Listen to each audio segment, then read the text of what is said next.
우리 옆에 계신 분들 같이 인사 나누겠습니다. 하나님은 당신을 사랑하십니다.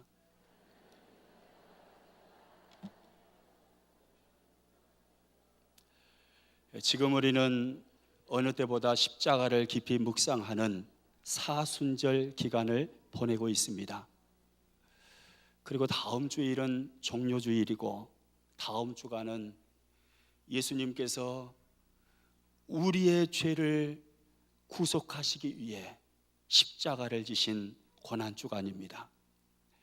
그래서 오늘 저는 본문 말씀을 통해서 십자가라는 제목으로 십자가를 통해서 우리에게 부어주시는 그 놀라운 은혜를 함께 나누기를 원합니다.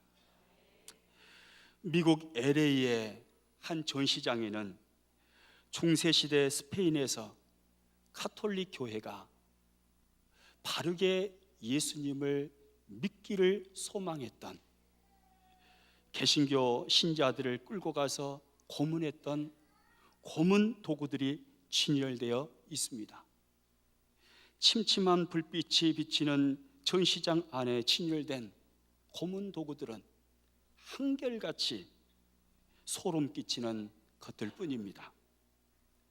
그 중에는 사람을 끌어다가 기계 속에 집어넣어 국수 가락이 되어서 나오게 만드는 무시무시한 기계도 있습니다. 또 그 중에는 사람을 거꾸로 매달아 놓고 사타구니 가운데 쪽을 톱으로 켜서 죽이는 톱이 걸려 있습니다. 또 그 중에는 사람을 자물통 속에 집어넣어서 옴싹달싹하지 못하게 만들어 놓고 말라서 죽어 마른 뼈가 되게 만드는 그런 기계도 있습니다. 여러분, 얼마나 소름 끼치고 잔혹한 도구들입니까? 그러나 아무리 이런 도구들이 잔인하고 흉측한다고 한들 멀쩡한 사람을 십자가 틀에 대못으로 못 박아 놓고 서서히 죽어가게 하는 십자가 처형보다 더하지는 않습니다. 톱으로 자르는 죽임을 당하면 5분이나 10분 정도 지나면 까무러쳐서 정신을 잃고 죽게 됩니다. 그러나 십자가 처형은 그렇지 않습니다. 사람이 받을 수 있는 모든 고통을 다 받아야 하는 바로 그곳, 정신을 잃고 죽을 수 없고 서서히 죽어가야 하는 그 고통스러운 장소, 바로 그것이 십자가를 지는 사람의 운명입니다. 여러분, 십자가의 죽음만큼 끔찍하고 잔혹하고 무서운 죽음은 이 세상에 존재하지 않습니다. 그래서 로마의 정치가요, 법률가였던 시세로는 십자가를 가장 잔인하고 가장 무서운 죽음이라고 했습니다. 그런데 여러분, 하나님의 아들이신 예수님께서 세상에 존재하는 가장 끔찍한 죽음, 가장 무시무시한 죽음, 가장 고통스러운 죽음, 그 십자가 죽음을 당하셨습니다. 오늘 본문 18절 말씀을 보면 이렇게 말씀합니다. 우리 같이 한번 읽어보겠습니다. 그들이 거기서 예수를 십자가에 못 박을새 다른 두 사람도 그와 함께 좌우편에 못 박으니 예수는 가운데 있더라. 그들이 거기서 예수를 십자가에 못 박을새. 성경은 하나님의 아들 예수님을 그들이 십자가에 못 박았다라고 증언하고 있습니다. 여러분은 왜 하나님의 아들이신 예수님이 가장 무시무시하고 가장 끔찍하고 가장 저주스럽고 가장 고통스러운 그 십자가 죽음을 당하셔야 했을까요? 그분은 하나님이십니다. 그분은 이 땅에 오셔서 33년을 사시면서 단 하나의 죄도 짓지 아니하신 완벽한 의인이십니다. 그런데 어떻게 그분이 세상에서 가장 끔찍한 가장 무서운 형벌 십자가 처형을 받으셔야만 했냐는 것입니다. 우리의 상식과 우리의 논리로는 이해할 수가 없습니다. 그런데 성경은 하나님의 아들이신 예수님이 십자가에 죽으신 그 이유를 분명하게 말씀하고 있습니다. 갈라디아서 3장 13절에 이렇게 말씀합니다. 그리스도께서 우리를 위하여 저주를 받은 바 되사 율법의 저주에서 우리를 속량하셨으니, 할렐루야. 그리스도께서 우리를 위하여 저주를 받은 바 되사, 예수님이 왜 십자가를 지셨습니까? 저와 여러분이 감당해야 할 그 저주를 대신 짊어지시고 예수님이 죽으셨다는 것입니다. 율법을 범하여 율법의 저주 아래 놓여 있는 저와 여러분을 그 저주 가운데서 구출해내기 위해서 예수님이 십자가에서 죽으신 것입니다. 여러분, 이 사실을 믿으시기 바랍니다. 그러므로 예수님의 십자가를 바라보는 사람마다 모든 저주가 끊어졌습니다. 여러분, 혹시 우리 조상 대대로 흐르는 어떤 저주가 나에게 영향을 미친다라고 생각하고 계신 분이 계십니까? 그렇지 않습니다. 예수님의 십자가 안에서 저주는 끊어졌습니다. 질병의 저주가 끊어졌고, 가난의 저주가 끊어졌고, 무기력함의 저주, 무능함의 저주, 안 되는 식의 모든 저주가 예수님의 십자가 안에서 끊어졌음을 믿으시기 바랍니다. 또 이사야서 53장 5절과 6절에 이렇게 말씀하고 있습니다.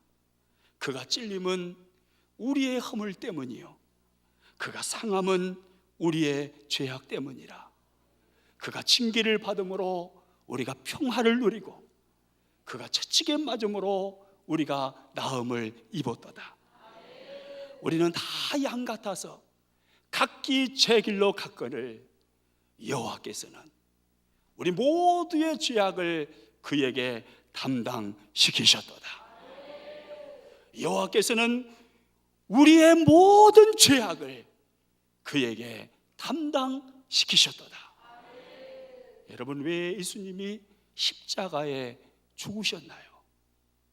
그것은 오늘 이곳에서 예배하고 있는 저와 여러분의 죄악을 뒤집어 쓰시고 내가 받아야 할 그 처형을, 내가 죽어야 할 그 죽음을, 내가 감당해야 될 그 심판을 예수님께서 십자가에서 대신 담당하신 것입니다. 여러분, 오늘 본문을 자세히 보시면 예수님을 십자가에 못 박는데 결정적인 역할을 한 사람들이 등장합니다. 먼저는 빌라도입니다. 여러분, 19절 말씀에 이렇게 말씀하고 있죠.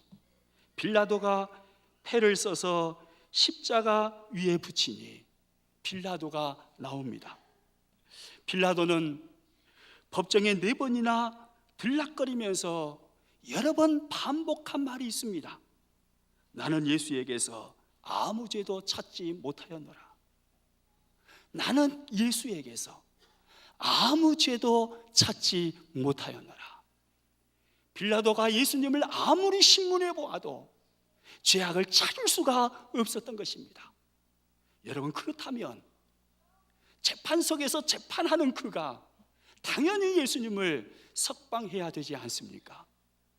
그런데 빌라도는 예수님을 채찍질하도록 군병들에게 내어 주었습니다. 그리고 예수님 머리에 가시관을 씌우고 홍포를 입히며 예수님을 조롱하였습니다. 그리고 급기야는 내가 예수에게서 아무 죄도 보지 못하였노라 말했던 그 입으로 가장 큰 죄를 지은 극악한 사형수에게 내리는 십자가 처형을 언도했습니다. 여러분, 양심이 있는 사람이라면, 조금이라도 바르게 재판을 할 줄 아는 사람이라면 어떻게 빌라도가 그렇게 할 수가 있겠습니까? 또 오늘 본문에서 예수님을 십자가에 못 박는데 결정적인 역할을 했던 또 한 무리의 사람을 만납니다. 우리가 읽었던 본문 말씀 중에 21절에 이런 말씀이 있죠.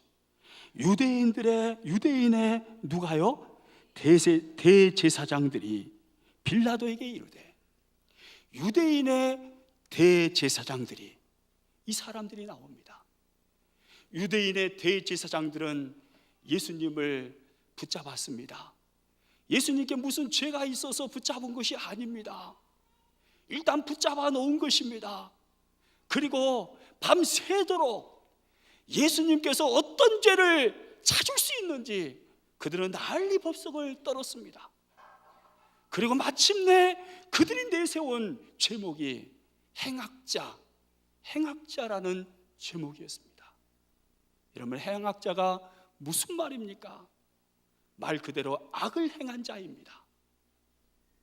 그것도 한두 번 실수로 범죄한 것이 아니라 습관적으로 흉악한 죄를 지으는 흉악범을 일컫는 것입니다.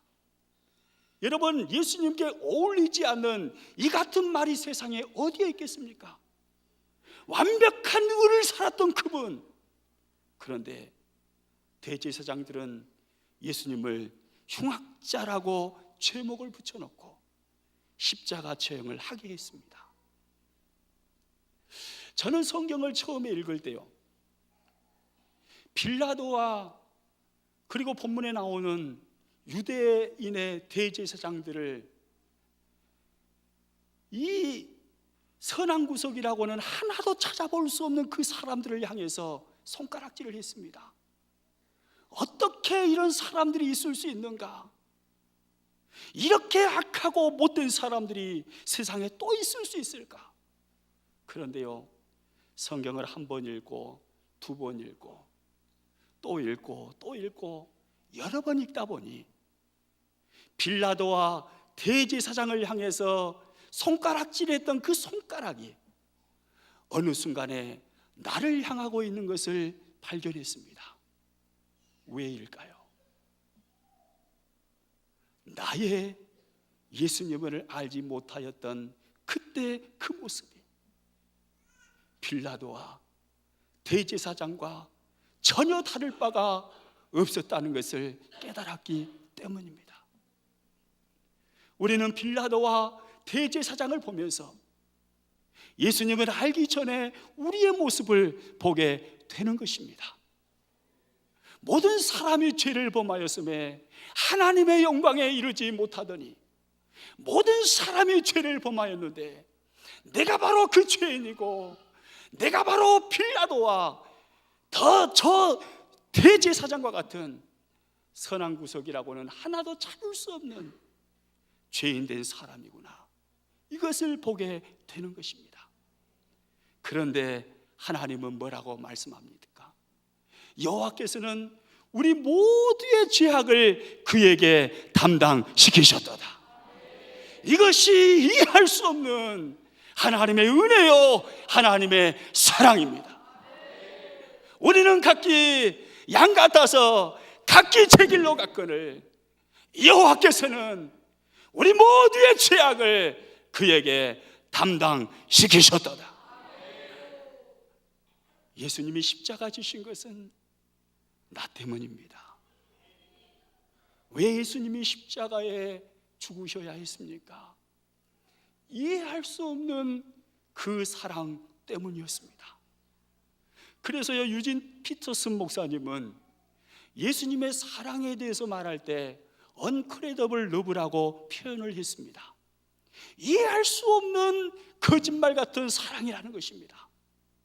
우리의 이성으로 도저히 하나님의 사랑을, 예수님의 십자가의 사랑을 이해할 수 없다는 것입니다. 하나님은 저와 여러분을 이해할 수 없는 그 사랑으로, 이해할 수 없는 그 은혜로 찾아온 그 현장이 십자가였음을 믿으시기 바랍니다. 할렐루야. 놀랍다 주님의 큰 은혜, 우리의 죄를 사옥하시려 갈보리 십자가 위에서 어린 양 보혈을 흘렸네. 주의 은혜 우리의 죄를 다 씻었네. 주의 은혜 우리의 죄를 다 씻었네. 주의 은혜 우리의 죄를 다 씻었네. 주의 은혜 우리의 죄를 다 씻었네. 여러분, 예수님의 십자가에서 저와 여러분 가운데 흐르는 저주가 끊어졌음을 믿으시기 바랍니다. 우리의 과거의 죄, 현재의 죄, 미래의 죄, 나를 부끄럽게 하고 나를 고통스럽게 하는 그 모든 죄악들이 십자가에서 도말되어지고 우리를 사해 주셨음을 믿으시기 바랍니다. 주의 은혜 우리의 죄를 다 씻었네. 주의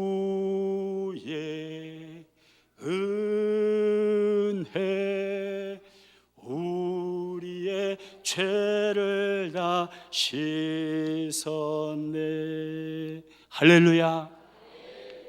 오늘 본문을 통해서 예수님의 십자가에서 흐르는 은혜를 하나 더 살펴보기 원합니다. 예수님은 십자가에서 여러 시간을 고통하시다가 드디어 한마디 외치셨습니다.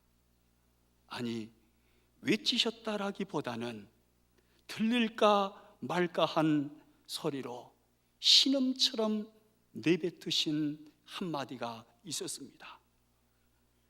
28절 말씀을 같이 한번 보겠습니다. 28절 말씀입니다. 같이 한번 읽겠습니다. 그 후에 예수께서 모든 일이 이미 이루어진 줄 아시고 성경을 응하게 하려 하사 이루시되 내가 목마르다 하시니 아멘. 예수님께서 십자가에서 신음처럼 내뱉으신 그 한마디는 내가 목마르다 였습니다. 시편 69편 21절은 예수님의 십자가의 고통을 이 한마디로 요약하여 애언했습니다. 그들이 쓸개를 나의 음식물로 주며 목마를 때에는 초를 마시게 하셨사오니. 우리 예수님은 손바닥이 아프시다거나 지가 나신다거나 숨이 가쁘시다거나 열이 나신다고 말씀하지 않으셨습니다. 다만 그 모든 고통을 내가 목마르다 라는 한마디로 집약해서 말씀하셨습니다. 흔히들 목이 탈 때의 고통을 일컬어서 죽음의 고통이라고 합니다. 저는 좋은 나라에서 태어나서 좋은 환경에서 자라다 보니까 목이 타는 목마름의 갈증, 금방 죽을 것 같은 그 갈증을 경험해 보지는 않았습니다. 그런데 다윗은 이 목마름의 고통을 시편 22편 15절에서 이렇게 말을 하고 있습니다. 내 힘이 말라 질그릇 조각 같고 내 혀가 입천장에 붙었나이다. 내 혀가 입천장에 붙었나이다. 목마름의 고통이 얼마나 큰지 그것을 경험해 본 다윗은 내 혀가 입천장에 붙었나이다, 이렇게 노래했습니다. 이스라엘 백성들의 구약시대 광야 생활을 보면 이 목마름이 얼마나 무서운 것인지를 알 수가 있습니다. 이스라엘 백성들은 기적 같은 하나님의 은혜 속에 출애굽을 했습니다. 홍해를 하나님의 기적으로 건넜습니다. 그리고 낮에는 구름기둥, 밤에는 불기둥으로 하나님이 함께 하심을 보았습니다. 막대기 하나로 놀라운 기적을 일으키는 그들의 지도자 모세가 그들과 함께 있습니다. 그런데 그들에게 목마름이 임하자 그 모든 것은 아무 소용이 없었습니다. 하나님이 기적을 일으켰던 과거의 수많은 이적 사건도 아무런 소용이 없었습니다. 그들의 지도자 모세를 죽이려고 목마름 가운데 그들은 딴 사람이 되어 있었습니다. 여러분, 이것이 목마름의 고통입니다. 그런데 오늘 본문의 예수님은 내가 목마르다라고 말씀하십니다. 목마름의 고통, 가장 무서운 죽음의 고통인 이 목마름의 고통을 예수님이 느끼고 계신 것입니다. 여러분, 그러면 왜 예수님은 목마름의 고통을 느끼셔야만 했으며 누구를 위해서 이 고통을 당하고 계신 것일까요? 왜 예수님은 목마름의 고통을 느껴야 했을까요? 그것은 바로 오늘 예배하고 있는 저와 여러분의 모든 고통을 이해하고 체험하시기 위해서, 인간이 이 세상을 살면서 느낄 수 있는 가장 무서운 느낌인 그 목마름의 고통을 예수님이 십자가에서 당하고 계신 것입니다. 저와 여러분의 고통을 이해하고 저와 여러분의 고통을 체험하시기 위해서이죠. 우리는 이 땅에 살면서 많은 고통을 당합니다. 마음의 고통이 찾아오면 견딜 수가 없습니다. 날카로운 칼날로 생사를 찢어내는 것과 같은 그 고통이 우리 마음에 찾아올 때가 있습니다. 사랑하는 가족이 정신적으로 육체적으로 질병 가운데 있을 때 우리는 큰 고통을 당합니다. 살아가면서 수많은 고통을 우리는 당하고 살고 있는 것입니다. 그런데 그때 예수님께로 나아가시기 바랍니다. 십자가로 나아가면 내가 너의 모든 고통을 이 십자가에서 맛보았노라. 내가 목마름으로 너가 지금 당하고 있는 모든 고통을 이 십자가에서 맛보았으므로 내가 너의 고통을 이해한다. 내가 너의 고통을 안다. 내가 너의 고통을 도와주마. 내가 치료해주마. 말씀하시는 주님의 음성이 들릴 것입니다.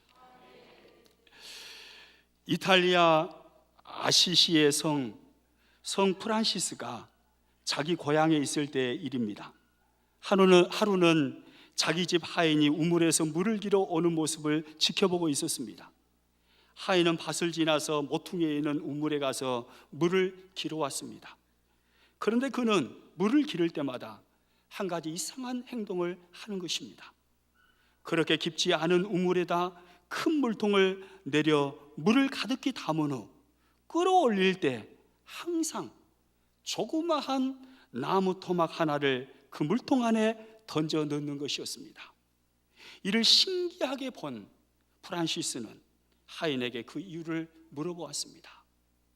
왜 우물에서 물통을 끌어올릴 때 조그만 나무 토막을 던져 넣느냐? 그때 하인이 하는 말입니다. 주인님, 물을 퍼올릴 때 나무 토막을 물통 안에 넣으면 물이 요동치지 않습니다. 물이 밖으로 흘러넘치는 것을 최대한 막을 수 있습니다. 이렇게 말하는 것입니다. 하인의 설명을 들은 프란시스는 크게 깨달은 바가 있어서 자기 친구에게 이런 내용의 편지를 썼다고 합니다. 우리는 얼마나 자주 흔들리는 마음의 물통을 가지고 있는가. 두려움으로 흔들리는 마음, 고통으로 심하게 요동치는 마음, 절망으로 부서지는 마음, 이것은 마치 심하게 흔들리고 출렁거리는 물통과 같은 것이지. 그러나 거기에 십자가라는 막대기를 던져보게. 그러면 자네의 마음은 잔잔한 평안을 얻게 될 것일세. 거기에 십자가라는 막대기를 던져보게. 여러분, 무슨 말입니까? 우리에게 찾아오는 수많은 고통들 속에 힘들어할 때 십자가를 바라보라는 것입니다. 내가 목마르다 말씀하시며 모든 고통을 이미 맛보신 주님, 우리의 모든 고통을 다 이해하시는 주님, 십자가를 바라보면 주님의 치유의 손길이 우리를 어루만진다는 것입니다. 여러분, 늘 십자가 바라보시기를 바랍니다. 십자가 그늘 아래 나 쉬기 원하네. 저 햇볕 심이 뜨겁고 또 짐이 무거워. 이 광야 같은 세상에 늘 방황할 때에 주 십자가의 그늘에 나 쉬기 원하네. 여러분, 십자가가 답입니다. 어떤 고통을 당하고 계십니까? 십자가를 바라보십시오. 십자가에서 나의 고통을 어루만져 주시는 주님의 손을 만나게 될 것입니다.